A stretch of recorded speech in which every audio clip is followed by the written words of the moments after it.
Hello Trà Vinh xin chào các bạn. Hôm nay thì mình sẽ làm cái món bánh cực kỳ ngon từ lá chuối nè. Một món bánh miền quê, vừa thơm lá chuối vừa ngon mà cách gói cũng đơn giản nữa. Nhìn cái bánh là hấp dẫn liền luôn á. Bánh này mình ăn được 2 ngày, bánh vẫn ngon luôn. Bây giờ mời các bạn mình cùng xem video nha. Đầu tiên thì mình có chuẩn bị bột nếp. Phần bột nếp này thì các bạn dùng loại nào cũng được nha. Mình lượng ra đây là 400g, các bạn có thể dùng hết 500g. Bên đây là dầu ăn. Tiếp theo là mình có 1 muỗng canh đường, thêm 1 muỗng cà phê muối nữa ha. Rồi bây giờ các bạn sẽ cho đường vô cái chảo nha.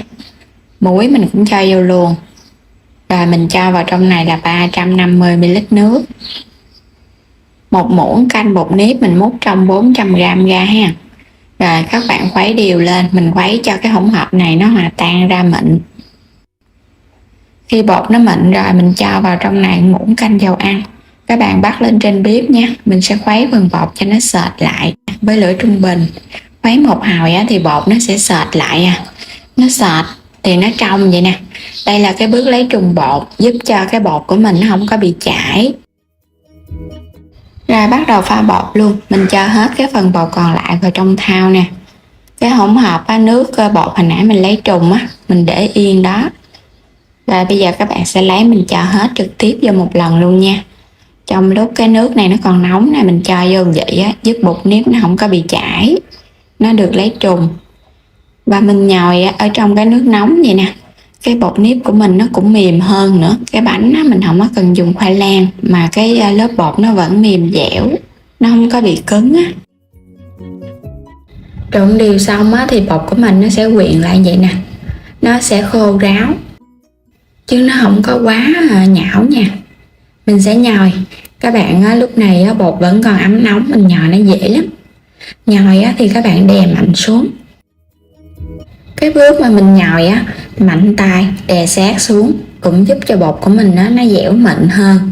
Thì khối bột mình đã nhồi xong thì mình thấy nó mịn vậy nè.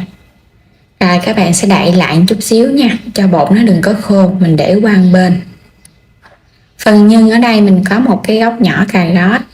Mình dùng củ khoai tây nha, cái lớp nhân nó bùi bùi. Thêm cái củ sắn vừa vừa nữa.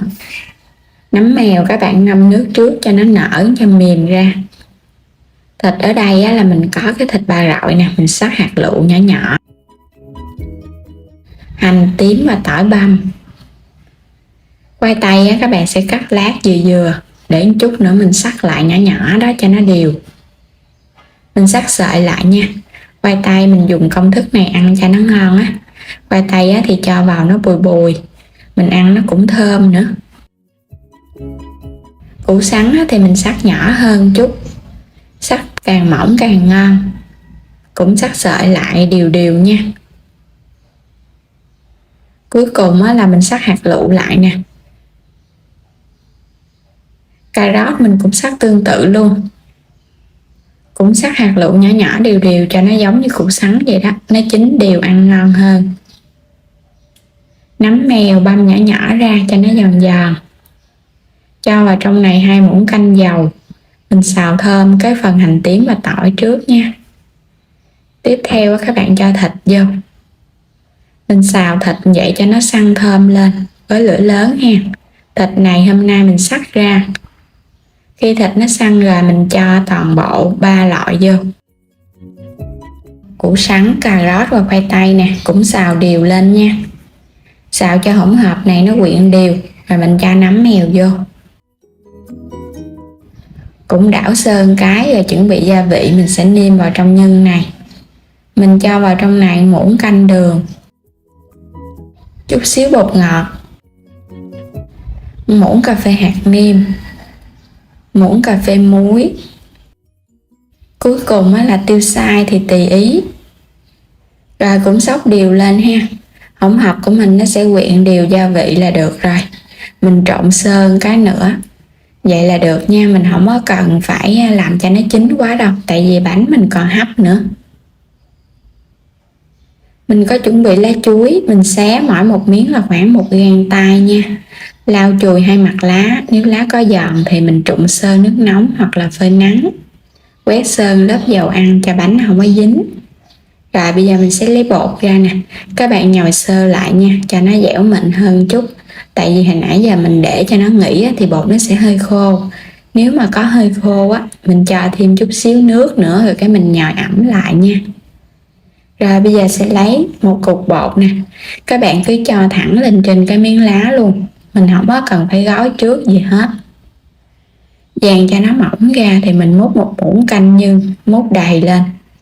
Rồi các bạn túm bột lại nha. Mình làm cách này thì thấy nó nhanh nè. Có cái phần dầu ăn vô á, bột nó không có bị dính. Túm cho nó đều sát vô, đừng có lá nhương ra. Rồi bây giờ các bạn úp hai cái mép lá lại. Gói cách này rất là nhanh luôn. Các bạn sẽ túm cái phần đầu lại nha, cho nó có cái mỏi nhọn chút xíu nhìn nó đẹp. Hoặc là mình túm trơn lại luôn cũng được nữa. Úp hai cái đầu đơn giản. Làm xong rồi thì mình để qua bên, mình làm lần lượt cho nó hết. Có thể dùng cọng dây mình buộc sơ lại. Đây cũng là cọng dây của lá chuối luôn nha. Buộc lại như vậy thì chút hấp ra cái bánh của mình nó không có bị bung. Còn các bạn không buộc cũng không sao. Mình buộc xong hết rồi thì chuẩn bị cái nồi đem đi hấp bánh luôn. Phần bánh này thì mình làm tổng cộng được bao nhiêu đây nè. Bánh nếp nhân thịt với khoai tây vừa ngon vừa lạ nữa. Chất vô hết, bắt sẵn nồi nước sôi. Các bạn cho bánh vô thì mình hấp lửa trung bình trong 20 phút là bánh chín. Sau 20 phút tắt bếp luôn ha. Bánh của mình cũng nhỏ gọn cho nên là cũng nhanh chín. Nếu các bạn làm lớn hơn thì mình hấp thời gian tăng lên. Bánh sau khi nguội bớt thì mình sẽ lấy nó ra.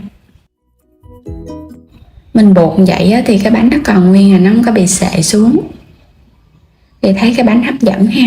Bánh này thì chờ nguội bớt một chút mình ăn nó ngon hơn là còn nóng. Còn nóng thì nó sẽ hơi mềm. Mình thoa một lớp dầu mỏng thì cái bánh của mình nó cũng ít chín hơn. Bánh đã lấy ra xong, các bạn thấy phần nhân cũng ngon ha.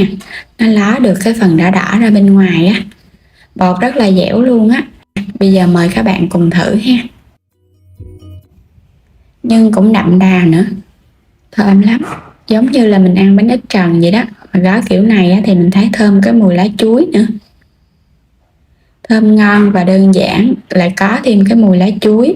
Khi ăn thì mình cầm cái lá mình ăn nó cũng tiện hơn ha, nó không có bị dính tay nè. Và để sang ngày hôm sau bánh vẫn mềm ngon luôn. Bây giờ thì cảm ơn các bạn đã theo dõi hết video của mình nha. Vui lòng đăng ký kênh ủng hộ Alo Trà Vinh. Xin chào và hẹn gặp lại các bạn ở những video tiếp theo.